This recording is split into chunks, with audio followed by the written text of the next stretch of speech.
Bismillahirrahmanirrahim. Assalamualaikum warahmatullahi wabarakatuh. Perkenalkan, nama saya Isyam Fadullah Nur Awal dengan MPM 2220126 dan dari kelas KSMP 22B. Di sini saya akan melaksanakan tugas wawancara dari mata kuliah Pendidikan Pancasila yang didoseni oleh Bapak Riki Ahmad SHI MSI dengan bertemakan demokrasi dan calon presiden di masa depan. Ya, dan sekarang sudah di depan kita narasumber kita yang bernama Ibu Aam. Tanpa memakan banyak waktu, mari kita mulai saja wawancara ini.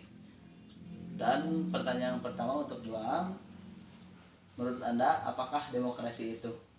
Demokrasi dalam pendapat saya, yang saya tahu tentang demokrasi itu adalah sebuah sistem dalam pemerintahan yang dalam sistem tersebut memungkinkan setiap warga negaranya tanpa memilih atau tanpa memberikan status sebagai apa atau siapa, tapi seluruh warga negaranya diberikan kebebasan, baik itu dalam memberikan keputusan dalam pemilihan, misalnya dalam pemilihan umum, atau dalam hal memberikan pendapat, dan juga dalam kebebasan berekspresi. Tetapi untuk demokrasi secara luasnya, kalau secara sempitnya, sistem demokrasi itu kan berbeda-beda dalam menjalankannya setiap negara itu. Nah, di Indonesia sendiri yang saya tahu, demokrasi yang diterapkan itu adalah demokrasi yang dibatasi oleh norma-norma dan juga nilai-nilai yang berlaku di masyarakat. Terus lanjut ke pertanyaan kedua, bagaimana pendapat menurut Ibu Aam tentang demokrasi yang sedang berjalan di Indonesia sampai sekarang ini? Ya, ini berkaitan dengan masa di mana teknologi benar-benar sedang menjadi sebuah hal yang sangat menunjang dalam hal memberikan pendapat, dalam hal menuliskan sebuah opini atau mengkritik, bahkan untuk mencurahkan ekspresi masing-masing setiap warga negara dari lapisan yang terkecil sampai tingkat pemerintahan juga ikut andil dalam teknologi ini, dalam media sosial ini maksudnya. Nah, demokrasi di Indonesia saat ini menurut saya, yang saya lihat gitu ya, sebenarnya kan demokrasi itu dijamin oleh Undang-Undang Dasar, dijamin oleh hukum di kita di Indonesia.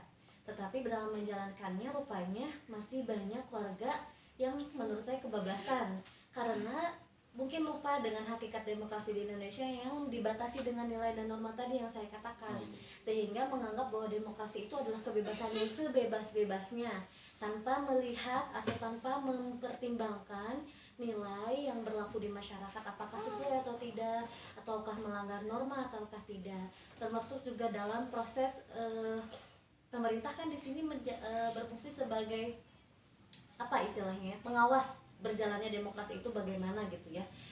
Dalam hal ini juga kita tahu sendiri banyak isu-isu yang beredar, bahkan mungkin sudah menjadi fakta karena diberitakan dan sudah jelas bagaimana kejadiannya.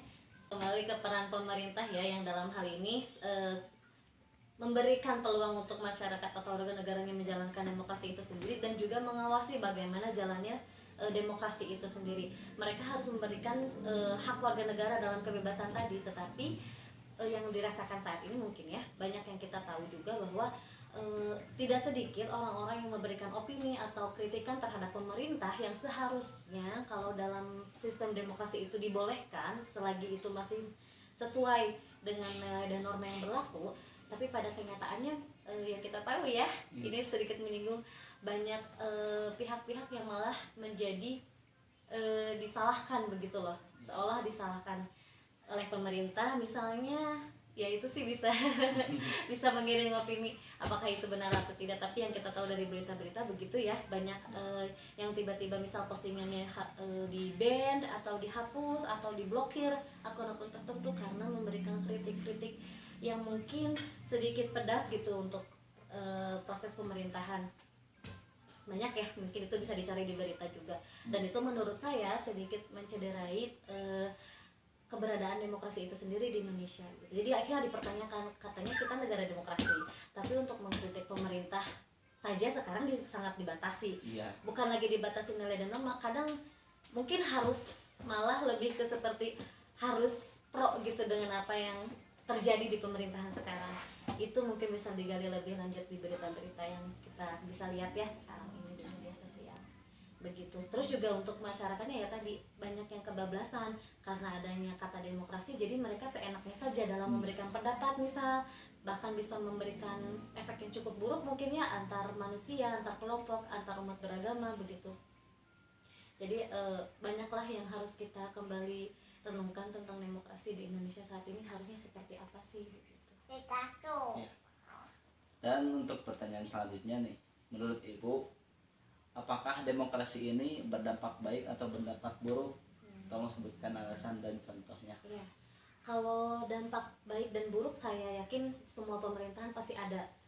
Tidak akan ada yang 100% menghasilkan sesuatu yang murni baik gitu, tidak mungkin, karena kan ini sebagai salah satu pemikiran manusia ya. Demokrasi itu bukan jadi hasil pemikiran manusia, otomatis yang namanya hasil pemikiran manusia akan ada cacatnya juga sedikit apapun itu gitu, termasuk di Indonesia. Dampak positifnya adalah kita tidak dibiarkan untuk menjadi orang-orang yang bungkam terhadap apa yang terjadi di negara kita atau di dalam kehidupan masyarakat kecil kita gitu. Kita diberikan kebebasan untuk memberikan kritikan yang dalam hal ini ingin membangun kondisi masyarakat atau negara menjadi lebih baik. Kita diberikan kebebasan memilih, kita bebas memilih siapa yang bisa menjadi yang layak untuk menjadi pemimpin kita, baik di tingkat misal perwakilan daerah, perwakilan rakyat di tingkat keseluruhan di Republik Indonesia, bahkan sampai ke tingkat pemilihan presiden di tingkat-tingkat yang kecil juga ya, untuk RT, RW, untuk pemilihan kepala desa. Kita diberikan kebebasan dalam memilih dan itu merupakan suatu hal yang sangat positif menurut saya. Terus juga kita diberikan kebebasan dalam memilih hal apapun dalam hidup kita, termasuk misal untuk pendidikan, dalam hal kebebasan beragama juga kita diberikan kebebasan memilih mau memeluk agama mana yang sesuai dengan keyakinan kita. Bahkan kita dibebaskan untuk menjalankan agama kita dengan sebaik-baiknya begitu ya.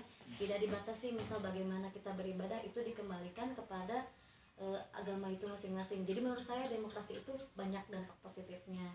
Tapi negatifnya juga ada, itu kembali kepada individu yang menjalankannya.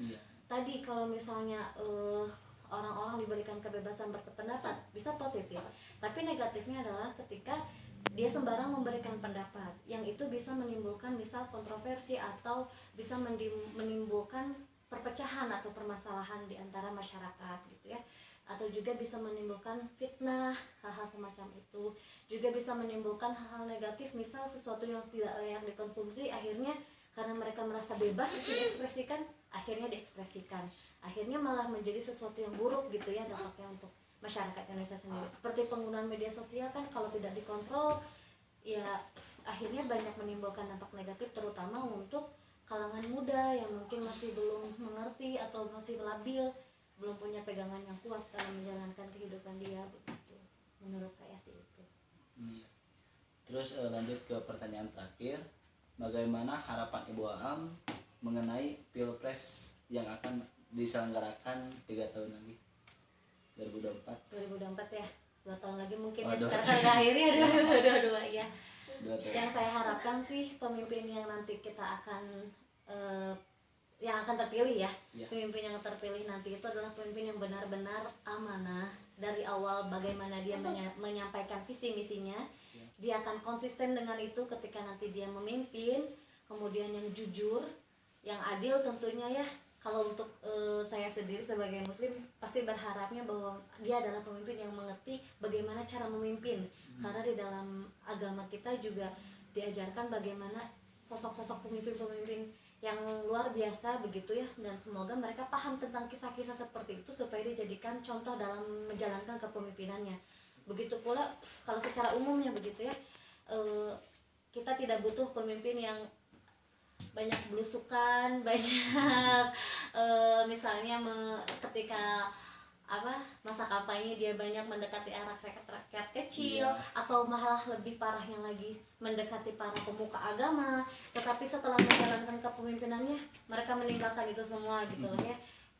Para pemuka agama yang awalnya didekati menjadi jauh mungkin karena tidak sesuai dengan visi misi mereka yang sebenarnya, atau misalnya menjadi jauh dengan rakyat kecil karena mereka tujuannya adalah untuk menguntungkan diri sendiri. Ya, saya harap tidak ada pemimpin yang seperti itu lagi. Mudah-mudahan pemimpin yang akan datang nanti adalah pemimpin yang amanah, yang akan menepati janji mereka dari mulai mereka memperkenalkan diri, berkampanye, sampai akhirnya mereka terpilih begitu ya.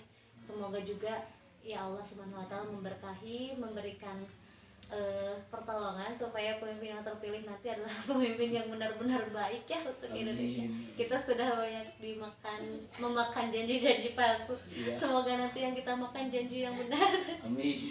Janji yang tidak PHP. Iya. Udah gitu aja kan. Ya, mungkin sekian tugas wawancara dari saya. Terima kasih juga untuk Ibu Am yang telah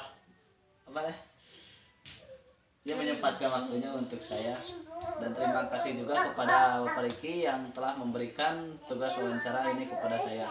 Sekian dari saya. Billahi taufiq wal hidayah. Wassalamualaikum warahmatullahi wabarakatuh.